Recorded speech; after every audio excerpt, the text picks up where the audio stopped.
that we have a timer, we have a high score, we have a score, and obviously we have a character that's moving around. I go up, he starts at the bottom. I go down, he starts at the top. I go left, he starts up back at the right, and obviously right to left. Whenever we capture the monster, our score goes up. Okay? Score goes up, monster randomly goes somewhere. Pretty simple, right? And then obviously the timer right here, this timer, it ticks down. It ticks down, and when we're out of time, what do we see happen?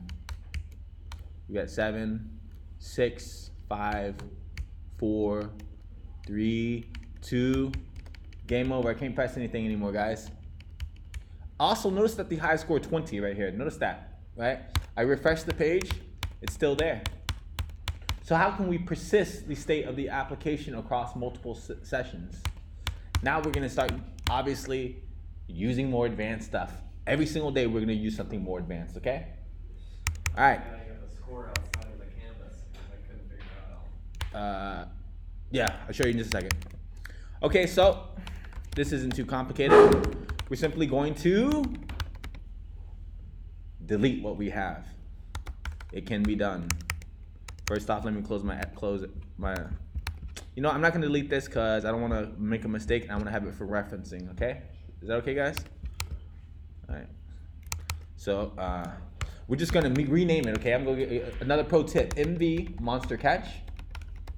That's the name of the folder that I want to change. MV is short for move. I can move it into different folders as well as names. So I'm gonna call it Monster Catch Original.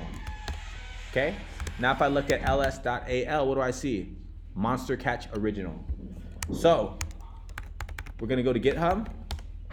And once again, you guys should be forking this, but I've already forked it. So I'm just going to clone it. I'm gonna find this Coder School Canvas game starter. I'm gonna click clone, get the URL. I'm gonna run git clone, the URL, then a name that I think is super appropriate. I think Monster Catch is appropriate. I don't know, might be a better name. That's gonna work for now. Okay, we're gonna move into Monster Catch. We're gonna open up our code editor. Okay, we're gonna right click over here. To see our index.html, we double click it, and what do we have? The original setup. Okay, this monster only goes diagonally, and I can't go up without going off the screen. Okay, all right, so let's get to it. So what can we do? I would like to see, just go ahead and set up the structure of the application. I'm gonna see a score, I'm gonna see a prompt, etc. So I'm gonna set up a div here.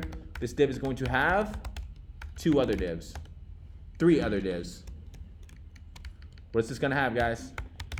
We're gonna have a score, okay? We're gonna say right here is 0. We're gonna have a another score. Then we're gonna have, what's this one?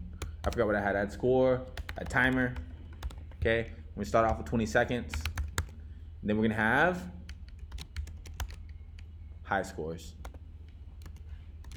High scores. We save it, we refresh it, we can see our scores here. I actually don't even care if it's top down, left, right, where you place it. That's not the objective of this lesson, okay? So we've got some scores. I touched the hero. What would you guys like to see first? What would you guys like to see implemented first? I'm just gonna do score, okay? So we're gonna open up our JavaScript, okay? We're gonna scroll down to this line of code right here. I already read it. This is the part of the job. We gotta read our code and figure out what's going on, okay? Trust me, guys, if you guys read this carefully, you guys can figure it out. And there's also a comment here, right? So we say constant cot monster, okay? I don't know, I don't think that's clear enough. Let's say user cot hero cot monster, okay? So this variable, we don't even need to exactly understand what these values are 100% when we're jumping into a brand new code base, right? This code base is one file long. You guys are gonna jump into code bases that are hundreds of files long, okay? So it's impossible for you guys to read it all and understand it all at once, and no one's going to expect you guys to do that. That's the truth, you know? They just want you guys to understand one part of it, you know? And like they don't want they don't need you to understand what each one of these values is. They just need you to understand what it does in the context of your application. Okay? So now we're just going to console.log inside of this to prove that we got this working. Hello world, I touch a monster. I don't even care if you spell this right, whatever. Okay? We refresh.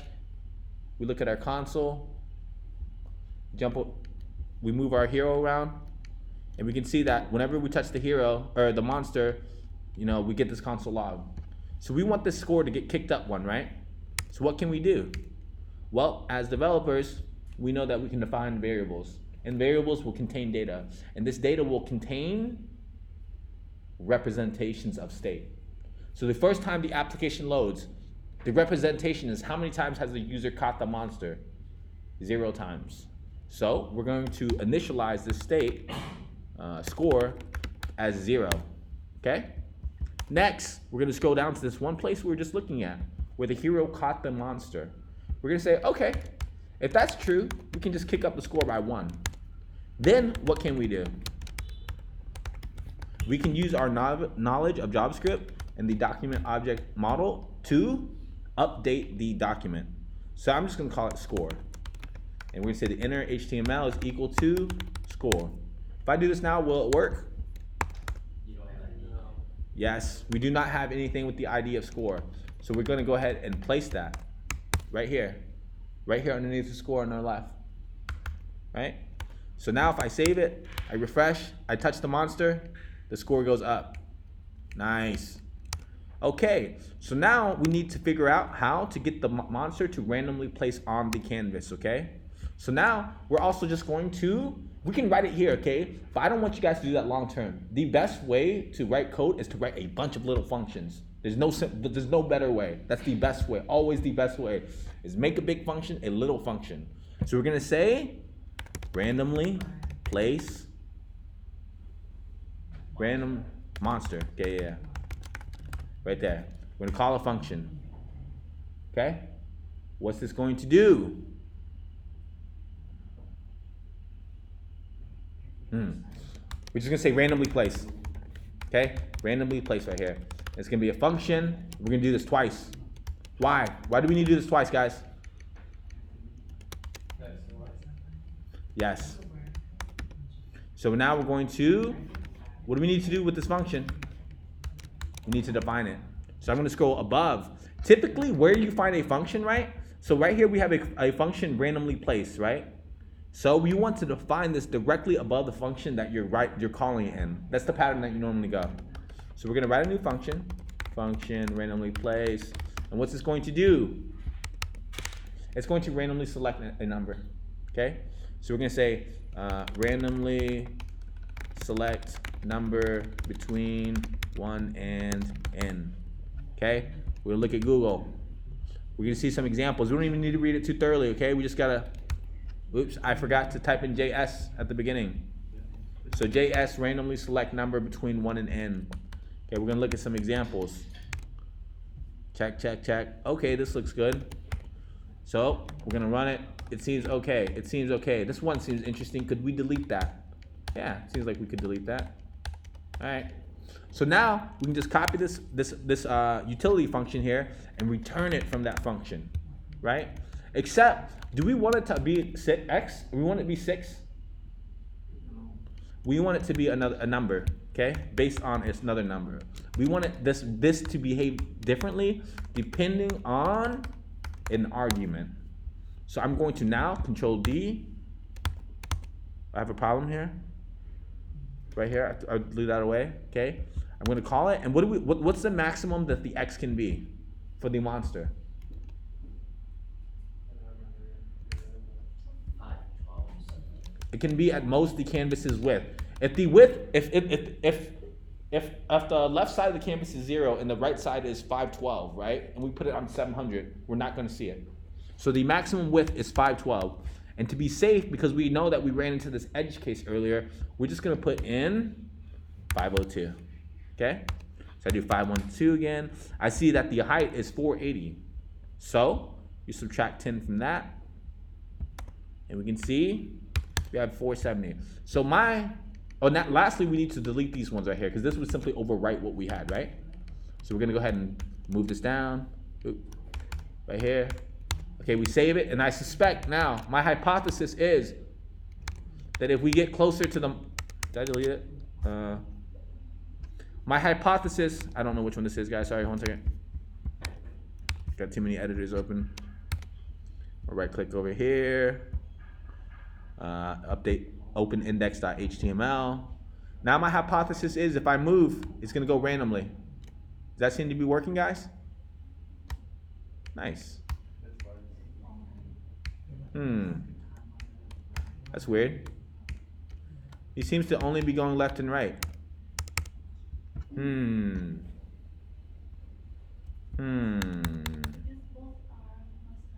Oh, nice. Thank you. Nice. You guys are on the ball. Okay, sweet. So we got the monster randomly going on. But sometimes our hero goes off the screen. That isn't good. I don't want to play a game where I can't find my hero. Those aren't fun. So, what did we do earlier?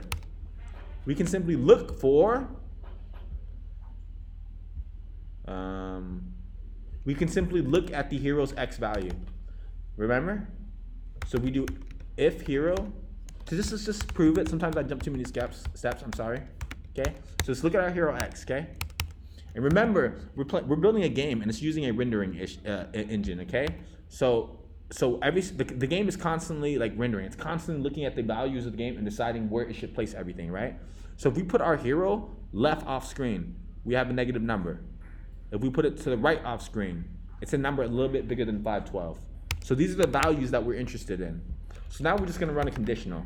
If hero X is less than or equal to 0, we're going to set hero X to be 512, right? Canvas.width minus 10. That's what we want. We could put 512 here, right? That's okay, right? But what happens whenever we change the canvas's width, right? What if I were to change it to up here to be 700, for example? That means I would also have to go down here and change every other place that I put in 512. So we want to use as many variables as we can, right? We want to use variables in the place of a number as much as we can. That's advisable. Okay, so now we're gonna say, hey, if the hero's X is less than or equal to 0, we're going to put it at the edge of the canvas and minus 10. So now I suspect if we move left, the hero will start showing up randomly on the right. So let's do it. And that does in fact work. But the other way does not work. The inverse does not work. Okay? So we're gonna just copy what we have over. Okay? This key that you guys see me do, I'm holding Shift Option on Mac, and it's Shift Alt for those of you on Windows. I push down, and what's this value gonna be? Greater than or equal to 512. Nope, I don't want to do that. I want to do canvas.width because remember, we can always change the canvas.width. If the hero gets to above the canvas width, what do we want to set it? 0. Okay? So I'm going to refresh. I move left, works. I move right, also works. So now we're moving left and right, and we were able to successfully reset the user's position, the hero position. So now I know that this works. So I'm just going to copy these two that work horizontally and move them down for vertically. Obviously, we need to change the values. We're going to be now interested in the hero's Y position, right? And then we need to change width here to height. So now I'm going to refresh. I can see that I go up and he starts off at the bottom. I can see I go down and he starts off at the top, right? Okay, so we've got our score. We've got our score. If you wanted to make it so it just couldn't go further right.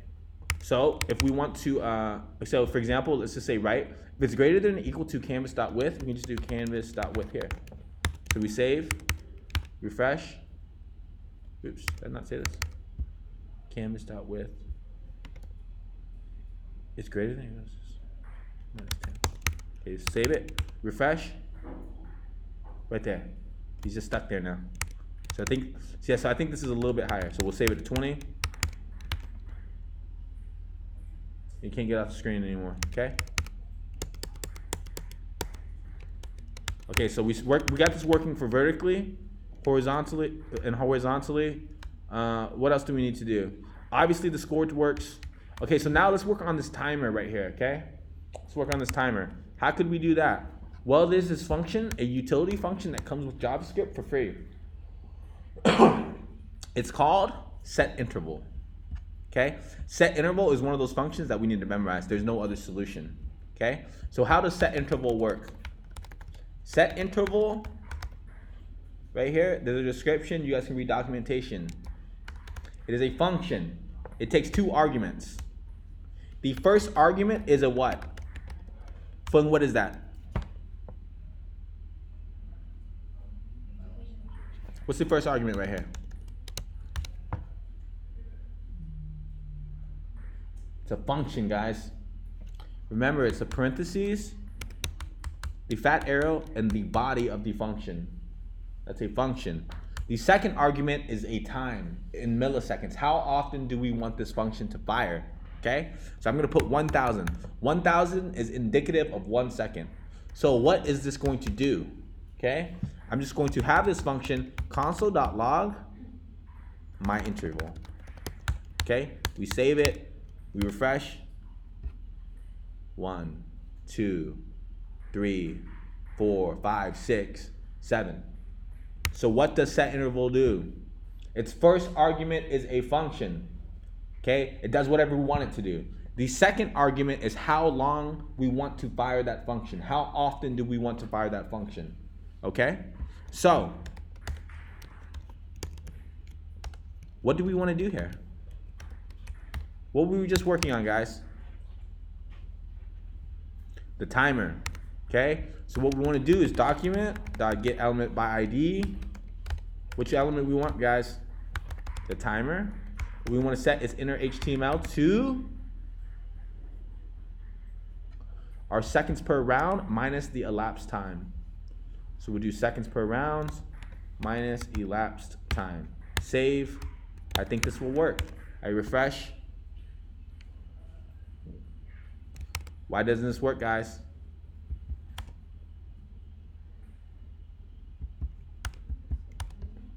Because we don't have an ID here. When we tried to get an element by ID timer, it did not find anything, so it complained. Or it did not complain, it was a silent error. So if I refresh now, I should expect to see this timer to go down. Right? The timer is going down as the application grows, or you know, as the application begins. Let's fix this seconds per round to 20. Okay, so now we can see that we have a timer. Okay, I suggest you guys all pay attention to this next part. You guys have, like, all of you have been like kind of spacing out. That's okay, I get that. I'm just going over something, but I'm about to show you how we can save data to an application for future reference. Okay, this is how you stay signed into an application. Okay. Mike, can you pay attention to this one, please, Mike? I don't know what you're doing. I'm off. So I'm about to show you something else. This is entirely different than the canvas, and this is something that's going to be applicable for many other things. So if you guys look at your web browser here, right? If you open up your Google Developer Tools, you'll see a tab called Application. Okay? We click this tab, we can look at something called local storage. Inside of that, we see something called File. And inside of here, we have keys and values. Keys and values. This is where we stick data that we want to persist. What does that mean? Okay? So there's this utility function called local storage. We can call a method on it called getItem or setItem. Okay? What does this look like? It's a function. It takes two arguments, okay, as denoted by our comma. The first argument is a string. This string is simply what we want to store it under. So someone give me a superhero. Spider-Man. Someone give me a color. Someone give me a number. If I run this function, what's going to happen is that we're going to have a key placed in our local storage. That means it saves this data to our computer for future reference. Okay? So watch this. I'm going to hit enter. And we don't see anything complaining, right? So now if I look at application, I have a key here called Spider-Man, and its value is green 10. Okay? We somehow figured out how to store data in our application by running a command called get item. The get item function, my bad, I'm saying it wrong. The get item function is attached. Set item, my bad. Set item function is a key on the object local storage. So setting a value is useful, kinda. It's actually not useful unless you can perform the exact opposite direction, the inverse operation. So what if I can do something like local storage dot get item? And guess what I can do here? What does this look like? It's a function. So what's the argument going to be? Spider-Man. If I run this function, if I fire this function, it gives me the value that's in the key. I got to tell it what key I want. I want that value. This behaves exactly like objects, guys. Remember objects? Const person equals this thing right here. Oops. Right? Person dot first name is equal to Loy. Person dot age is equal to 18. If I look at my person, what do I have? 2 keys. If I want one of the values, I just do dot first name. This is the key, first name. The value is Loy. Okay? All right. So how is that useful for our application? Okay? So we want to be able to store the high score. Okay? So in the event that a user scores, right? A hero caught the monster. What we want to do is do local storage dot set item high score. Maybe that's a good name. I don't know. What do you want to stick in here? Score. Okay. So we'll save it. I'll refresh. Now let's look at our application. Okay. Let's look at how our application changes as a user scoring. We'll look at how many keys do we have here? 2. Okay, so now we see that we're constantly we're like able to update some data on the computer, right? Right? Does that make sense? So if I refresh right here, this data is still here, right? This data is still here. I refresh, still here, right? So now what we want to do is, when the application loads, we want to grab that data out and stick it on the UI, right? We want to stick it where? Okay, so we're going to jump over to our game. We're going to look over to our the very top of the update function, and we're just going to console.log, okay? Console.log, go. Okay, we're going to prove that this function is constantly firing. So if I refresh, I look at the console, I see this shit fires like crazy, right? Your computer's thinking a lot faster than you guys think it is, okay? A computer can make hundreds of thousands of computations in a second. A human cannot match. Okay, so what do we need to do here? We first set it. Now we need to get it. We're gonna do local storage, get item. What's the item we're looking for? High score, exactly.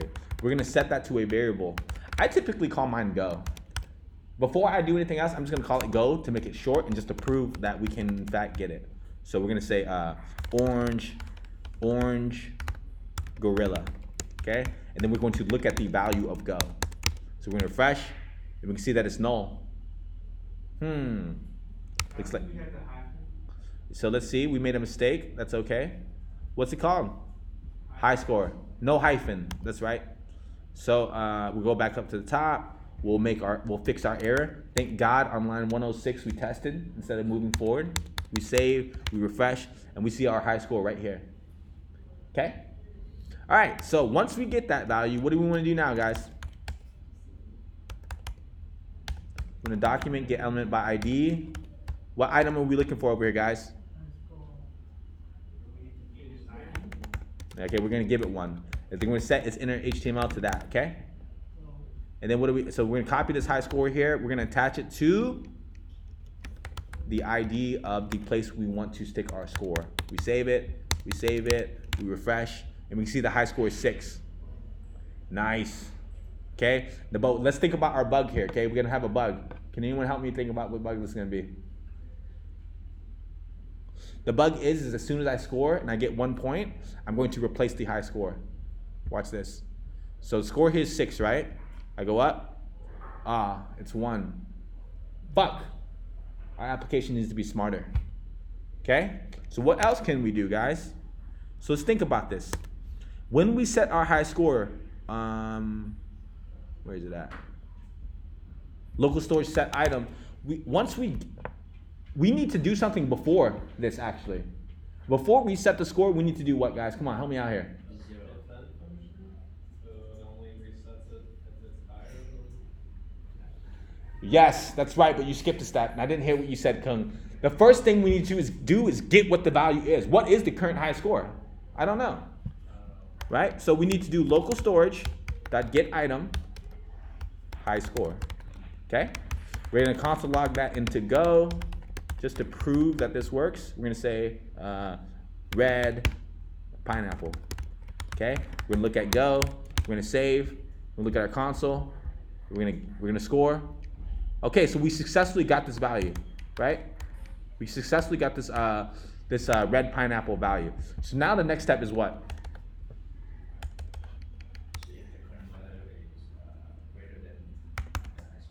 If our current score is greater than Go, then we want to do this step right here. Okay? And now we go and we'll do what? We update our variable names, okay? I want you guys constantly doing this. Current high score. Current high score. Okay, we save it. Oops. We save it. We delete our console log. Now my suspicion is that if we touch it, look at the number. Because we have not yet scored anything higher than 4, we cannot replace it. But watch what happens whenever I get past 4, okay? I got to 4 now, right? Pay attention to the value inside of this local storage. I move, I touch it. What happened? Nice. This is going to be amazingly useful, okay? Local storage is going to be useful for you, how you guys sign in and sign out of applications, okay? Now we have one more step, guys. What's our last step? Okay, timer, yeah. There's a whole bunch of them, to be honest with you. I want you guys to choose which one you guys have fun with. That's the reality of it. That's how programming is. Like, you don't get to pick everything. There's 20 different things that your boss wants. He doesn't get to pick everything, you know? He only gets to pick some of them. Unless, you know. Okay, so you want to see reset? Okay, I'll show you reset in just a second. But I'm more interested in timer right now. I want the game to stop if the user is out of time. So we're now going to do one more thing. We're going to say, hey, where is it at? Would I just do this? Seconds per round. Okay, we want to pay attention to this. Okay, so now we're going to say in the update function. Where's the update function? Okay, we're going to say, hey, if the seconds per round minus the elapsed time is greater than,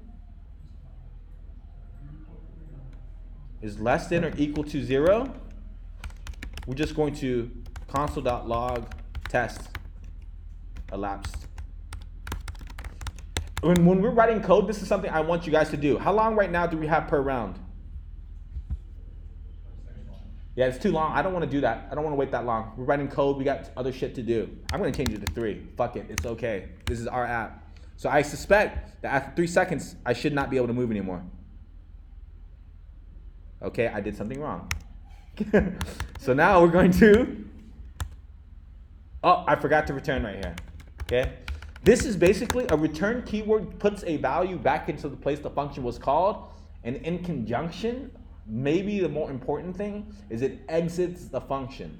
So no, if line 107 executes, nothing after that will execute. Nothing else can execute. So we're going to save it. We're going to test again. I suspect after 3 seconds, it'll stop. Now I cannot move. Okay? So now we need to do one more thing. Okay? What do we want to do, guys? We want to prompt our user. Okay? So in the event that this is true, right? Okay, so we're going to say is less than or equal to 0. We're going to say const is out of time. That seems reasonable. Okay? We're going to say if is out of time is true, we're gonna do this thing right here. Except what are you gonna do? Game over. Okay, actually, before I do that, I want to copy this line down, okay? Because I don't want to do that again. So I'm gonna say game over. Okay. And what's this? What should I do with this rest one? This is a conditional. I'm gonna do if else.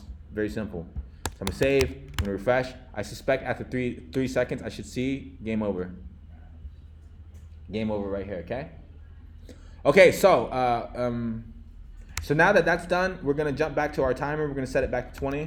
30 seconds is not enough time to play this game. So we got it going. We're playing. Our score is going. Our timer is going down. We have a high score. The user cannot navigate the hero off the screen. What else? Oh, also a button to reset, right? I'm going to button to reset. So I'm going to add a button here. I'm going to say reset. Reset. What are we going to do here, guys? What are buttons? What do we want to do with buttons? We want to pay attention to when they're clicked. Okay? We're going to say on reset game. Do we have a function called this yet? What can we do? We can define it. Okay? The key word I want you guys to know here is define. Okay, define just basically says create it, make it a reality. So what am I going to do the first thing when we define a new function? We're just going to prove that we can fire it. Okay? A function that cannot be fired is useless. Okay? So we're gonna refresh. We're gonna look at our console. We're gonna click reset, and we successfully fired this function. Okay? So now what do you want to do, guys? Well, we want to set our score back to 0, right? We want to set our score back to 0. We want to set time back to 0. What is it again?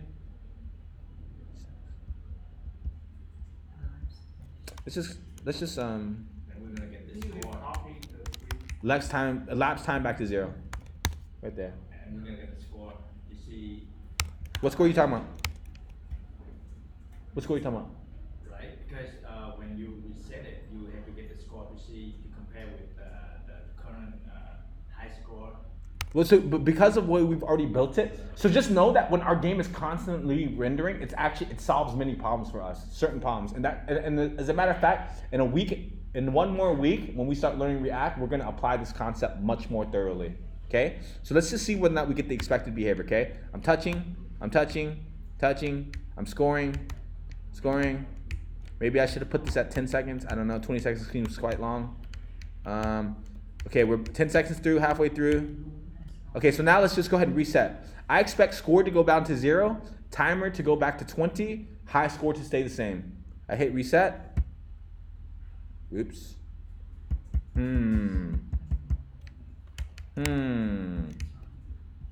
Did this work? Console.log, on reset game, refresh.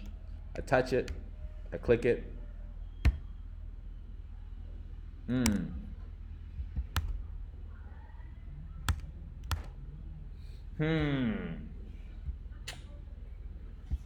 Let's think about this. Go up. I reset. Okay, hold on. I think we need to update it actually. My bad. On reset game. I think now we do need to update it. Get element by ID. You guys just know that get element by ID is something we actually don't want to do. Okay? That's why in a week when we learn React, our lives are going to be a lot better, a lot funner. So I click this button now. Please go back to 0.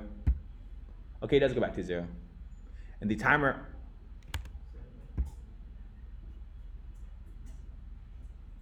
Hold on. I think it's go back to 20. Is it? The timer's 20 right here. Yeah. Click reset and you see back to 20. You just refresh it. That's right. I'm thinking right now, I feel like it should be back to 20 already. So let's, hold on, let's do reset. So my timer needs to go back to 20, right? The timer needs to go back to 20. Okay, neither timer goes back to 20, right? So now we got to figure out what's drawing this timer right here. Seconds remaining is seconds per round minus elapsed time. Elapsed time is 0.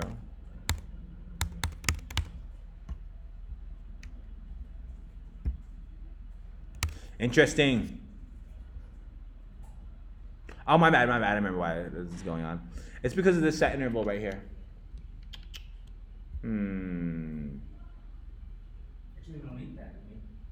Do we? How did you do it? I bet you did it better way than me. This is how I figure out how to do it. How did? Copy his and then subtract. Put it up because he only count that in that time already. Elapsed time? Yeah. Okay, let me think about this.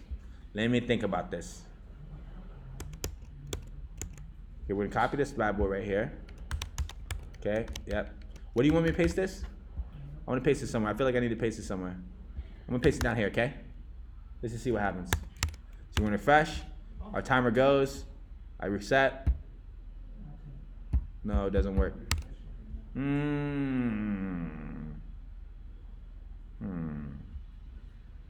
Is last time the same value? I'm confused. This is what happens when we implement features live, okay? I didn't even do this one yet. So I'm gonna just test, okay? Let's just see what happens. So I refresh. I see that lap time is 0. It keeps going, it keeps going, it keeps going. I reset. Oh, it continues. So we can see that the elapsed time is actually a different value right here. One elapsed time is 0. One elapsed time is 17. Interesting. In the update function, right? Update function. Yep. Right here? Yeah, there's. Oh, here it is. This is right here. Holy fuck. Yeah, he did that already. So I just use that word up there. You don't have to do it here. Okay. So we're gonna say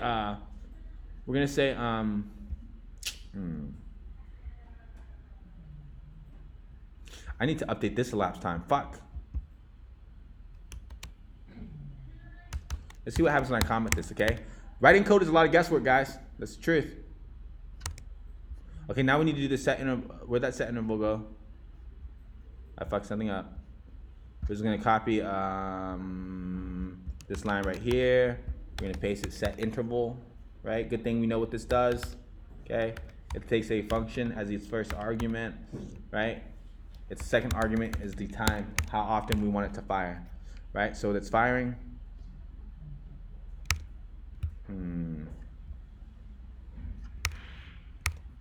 Oh, it's because the lapse time is never moving up. That's right. Okay, so we're almost there, guys, I promise. Plus equals 1,000. Equals 1. Okay, there we go. Plus equals 1,000. Holy shit. It's moving fast. Oh, because this is firing too quickly. Fuck. Okay, now this is what. So now we need to kick up our elapsed time right here. Where is it at? Set interval. We're gonna say our elapsed time is plus equal 1. So we set, refresh, we move. Okay, that seems okay. We reset here. Damn. Back at it again. Reset here. Damn. Back at it again. Reset here. So is there anything else? We got a score. We're at 2. We're at 3. 4. I want more time. I click the button. I expect timer to go down and score to go back to 0. I click reset. Timer's back to 20. Score's back to 0. Okay, guys. Any questions? Can we when we reset, we store the score too? But what if it's not the high score? We compare. If it's less, then we don't store. If it's higher, then we store. Okay, so fine. We can do that. Fine, whatever. So here, let's just say this one right here. We're gonna say we can just copy this right here, right? Can we copy that? I'm gonna copy this and make it look like shit. Okay? I'm gonna stick it right here. Fuck it. Now, when you guys start seeing code that's done over and over and over again, you guys are gonna start seeing the value of functions. Right here. I just copied 3 lines of code, 4 lines of code. The reality is I should have written a function and broken up into a bunch of little pieces, right? But I also want you guys to write a bunch of little function or a really long function and write the same code that does the same thing everywhere, and then you guys will start understanding how to structure your functions better. Okay, so do you have any questions? But if we put it here, then the score is 0 already. So we should. Okay, my bad. Yes. Thank you. There we go. I think this should work. So now we're gonna go here. Okay, let's just see whether or not we can break the score. I need to get 12. Okay. 12. Come on, baby. 8, 9, 10, 8, 11, 12, 13. High score is 13. Okay, it stopped. Game over, okay? So let's move. I think it's a save. Fuck. I reset. I'm pretty sure that it works correctly. Okay, this is one of those things that are hard to test. There are many types of functionalities that are hard to test. And that's a struggle that we're going to deal with as developers, okay? How many different ways can a game go? You know, like it's almost impossible to test every single edge case. Okay, guys, we have any questions? All right.